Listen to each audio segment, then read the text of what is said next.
నంద్యాల ఎన్నికల్లో సానుభూతి కోసం చంద్రబాబు ప్రయత్నిస్తున్నాడని మండిపడ్డారు జగన్. కుయుక్తులకు పాల్పడుతున్న వ్యక్తిని కాల్ చేసినా తప్పులేదనిపిస్తోందన్నారు.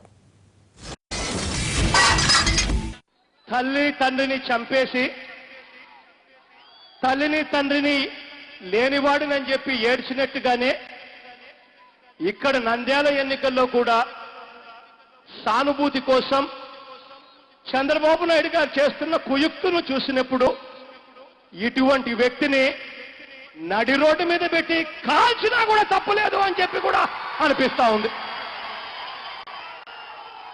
ఇప్పుడు నంద్యాల ప్రజలంతా కూడా ఆ జడ్జి స్థానంలో ఉన్నారు. చంద్రబాబు నాయుడు గారు లాంటి అన్యాయస్తునికి ఏ శిక్ష విధిస్తారో మీరే నిర్ణయించండి అని చెప్పి అడుగుతా ఉన్నా.